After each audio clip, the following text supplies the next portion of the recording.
Hey everybody, it's Jason. Welcome to part 2 of the X-Men Marvel deck building game for the Legendary series. Today we're going to go over the villains and masterminds.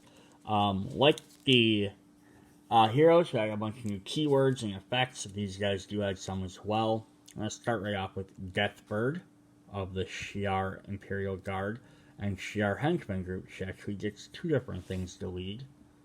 Is a little different, so I can focus on that a little bit better. We can zoom in. Alright. So one other neat thing about, so it has a T here for token, because you have Shi'ar tokens. They sit in a different deck than the regular villain pile. The villains in this set also have Epic Mastermind, so you can play with this side instead. So her normal sides only cost 8. The epic one costs 10. She has some other abilities, making her basically more difficult to fight. So they just wanted to add a hard mode to the game. So she has Shi'ar Elite Bodyguards, Shi'ar Extermination Legion, Shi'ar Hover Tank Battalion, Shi'ar Master Spies, and then we have the Shi'ar Imperial Guard, which is of course led by Gladiator, Smasher, Oracle. Oracle has the Dominates ability. Each player discards the top 4 cards of the deck and chooses one of those cards that costs 1 or 4. Oracle dominates those heroes. So what this does when someone's dominated is this card goes on them. You have to, I believe, pay their victory points to be able to attack their victory points to defeat them, and then you gain your cards or whatever back. So it's another way to impede your guys from doing stuff. Blackthorn. And then the Shi'ar Imperial Guard. They also added a trap type. The way traps work is when they are played, they're put outside of the city. They're not part of. They don't push any of the other characters farther through the city. They get set aside. Then it says, so it's like, when the bridge is empty, reveal the top card of the villain deck. Pick a villain, put it on the bridge. By the end of the turn, so when this card's first played, no villains on the bridge. So basically, this card comes out. If there's already no villain on the bridge, you're going to flip a card and possibly put it on the bridge. You have till the end of your turn, then, when you're playing all your cards, to defeat that villain. Or move him, get him off the bridge, do something. If you cannot, you have the Or Suffer ability. This is after you draw your next new hand at the end of your turn. Each player KOs a non-gray hero from their discard pile. So it's beneficial if the problem is you don't know when these are coming, but if you can't deal with them at the time, then you're going to have some bad stuff happen to you. This is the first instance of the token then, Shi'ar Battle Cruiser. There's no effects, no team, no anything else like that. It costs 7. The does flip over. It has the more difficult side of it, which has 9. So that's kind of a neat thing with the tokens. So they can get more powerful. Up next we have Mojo, who has a neat ability. Start of the game, Mojo captures 3 human shields. All bystanders in a victory pile are worth 3 victory points. He leads Mojoverse. Human shield keyword. Anytime there's a bystander behind a villain or in front of the villain that's a human shield, you have to pay points to defeat that villain that many times for each human shield. I think you have to defeat equal to their victory points. I don't remember exactly. You have to basically get rid of the human shield before you can attack the character. And then he also has his epic version, which gives him 6 shields instead. Makes him a little bit harder to fight. Billions of TV viewers. Brain melting TV marathon. Cross-dimensional marketing. Mojo branding opportunity. His villains are Major Domo, Minor Domo, the Warwolves, Spiral, and in his trap card, so each villain in this set has at least one trap card. Mind Warping TV Broadcast, which ambush, a villain captures a bystanders, and in turn have no bystanders captured in the city by the villain, which could be very difficult. Or Supper, you draw your next new hand, each player discards down to 4 hands. So unlike the Shiar one where you had to KO stuff, this one you're just discarding. So it's not beneficial, but it only hurts you a limited time.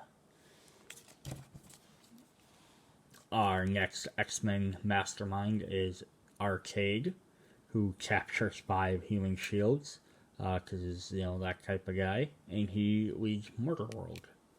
And then he has his, where he captures 8 instead, and you play a random Horror. Horror is another new type of card, which we'll go over at the end of the game, or end of the video. I love Parade, or I love a Parade. I Need an Audience. Roulette Wheel of Death. Welcome to My Theme Park.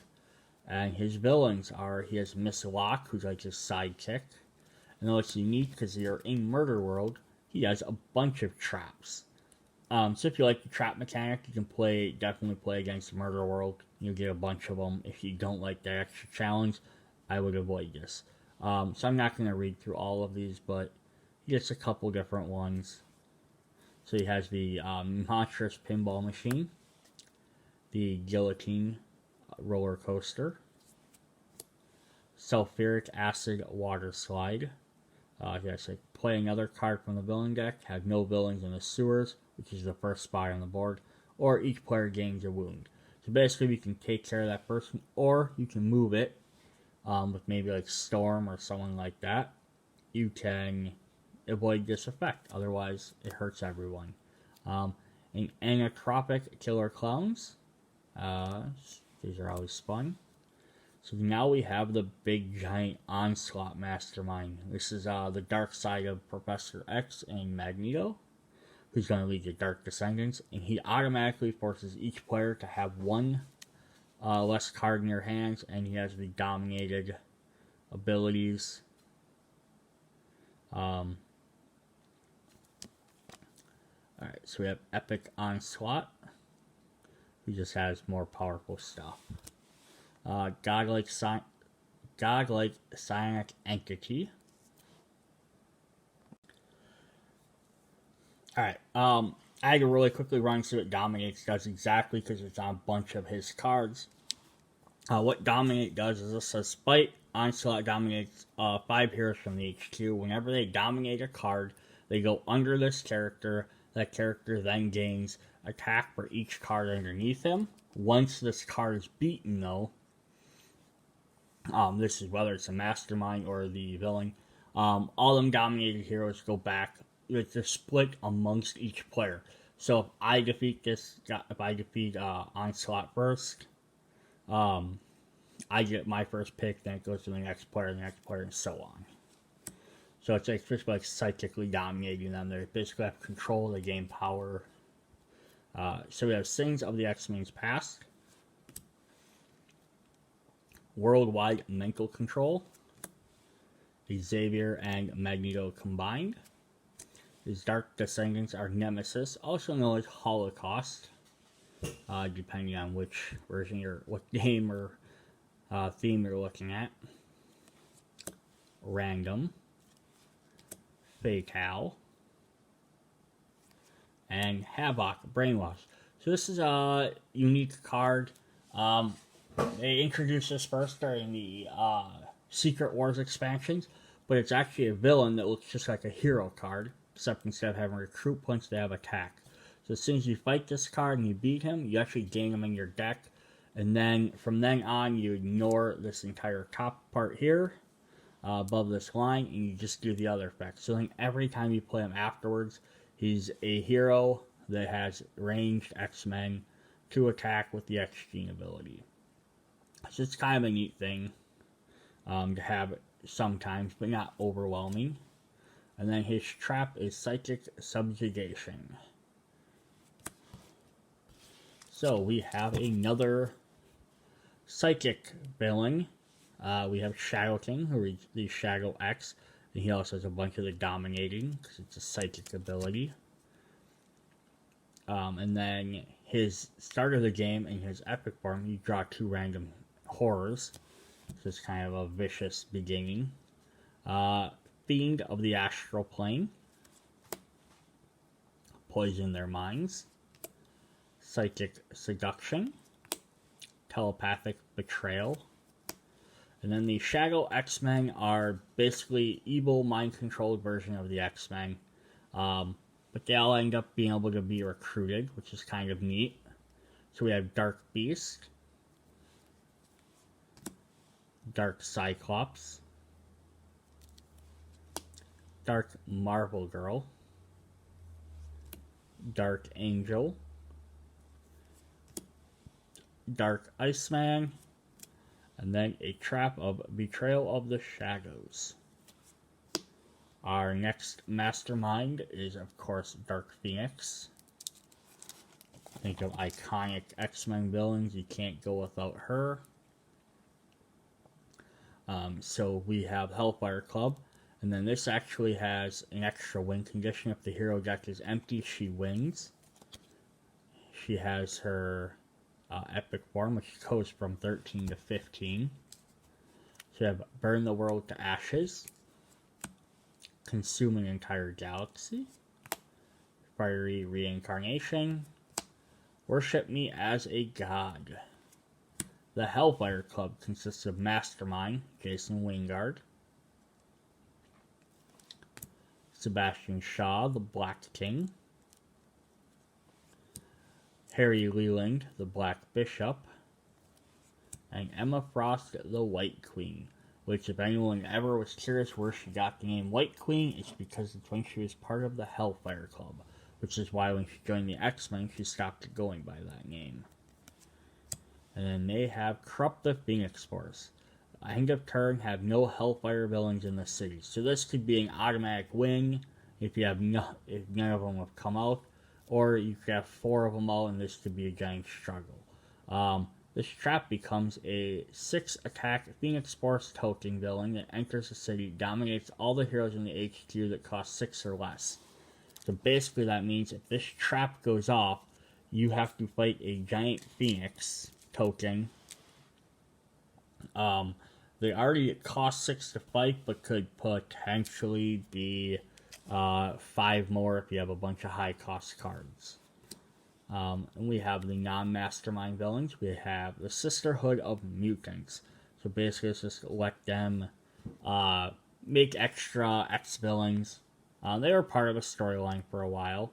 This is Lady Mastermind. She has other effect that comes in here, which is also introduced in the Secret Wars expansion, which is the villain ascends to become a new mastermind and gains this ability. So this one's just an ambush effect. Some of them were escape effects, but basically she comes out, she becomes the new mastermind, covers up whoever is the current mastermind. And you get a Master Strike while she's out. Each player simultaneously reveals non-gray heroes. Lady Mastermind dominates the revealed heroes. She becomes more powerful. But if you defeat her, she goes away like normal, and then you play you just fight the Mastermind like normal. We have Lady Deathstrike, Wolverine villain. Typhoon Mary was typically a Deadpool villain, Daredevil villain. And Selene, who's like immortal vampire succubus. So that's them. And then we have Resurrect Madeline Pryor, who's the clone of Jean Grey. We have some henchmen villains. The Shi'ar Death Commandos. The Shi'ar Patrol Craft. The Brood, which is kind of neat. They only cost 1, but the villain gets +1 for each bystander in the KO pile. So it could actually become pretty devastating later on. The Hellfire Cult. And the Sapien League, who are a bunch of humans that hate mutants. We have a few other neat cards that came out. We have the Master Plan. So this works like a Master Strike, except it's even worse. It's a Master Strike. Each player reveals a tech hero or gains a wound. So basically this comes out for whatever reason. You have to pay 9 to defeat it. Otherwise, every time a Master Strike hits, you have another thing to deal with. It's basically an upgrade to your plots. So we've mentioned several times now about the horror cards. Like other cards, they're all going to have the exact same artwork. With all different effects. So when these are played, these things happen. So we have like Army of Evil. Each non-henchman villain is now +1. So it's not super terrible, but that can be pretty bad. Empire of Oppression. Each player's hand size is 1 less. You get some of these guys that make you start off with 2 or 3 of these. These could really devastate the game or make it extra hard. So it's basically like the Epic Masterminds. It's a way to make the game more difficult if you want a challenge. So you have Endless Hatred, Enraged Mastermind, Fight to the End, Growing Threat, Legions upon Legions, Maniacal Mastermind, Misery upon Misery, Opening Salvo, Pain upon Pain, Plots upon Plots, Psychic Infection, Shadow of the Decipher. Like this one, this horror becomes a new 9 attack master plan, which is that token that we showed a little bit ago. Mastermind worth 5 victory points. It gains the ability Master Strike. Each player is worth a hero and gains a wound. So it's basically that's how the master plan can come into play. Surprise Assault. The Apprentice Rises. So that one's actually pretty. Add 2 random new masterminds to the game with 1 tactic. So all of a sudden now you're fighting. You have to beat 3 masterminds. You have to beat 2 extra cards. I mean, you could be fighting anybody. The blood thickens. The plot thickens. A tyrant mastermind. Viral infection. And then we have the schemes. We have alien brood encounters. That's 10 brood henchmen. Does some extra stuff there. Anti-muted hatred. Televised death traps of Mojo World. Horrors of Horrors. And this one just basically 6 twists every time you get an extra horror. So it's just a neat way to add that right into there. Mutant Hunting Sentinel, Super Sentinels. Include 10 Sentinels as extra henchmen or substitute another group. They just put that in case you didn't have the Sentinels for some reason. It is the base game, so I don't know how you wouldn't have the base game to play this, but maybe you have the villain set and you're combining it off of that. Nuclear Armageddon. The Dark Phoenix Saga, which adds 14 Jean Grey cards to the villain deck. And the Danger Room goes berserk. Alright, so that was the X-Men Legendary Part 2 video. See you guys later. Bye.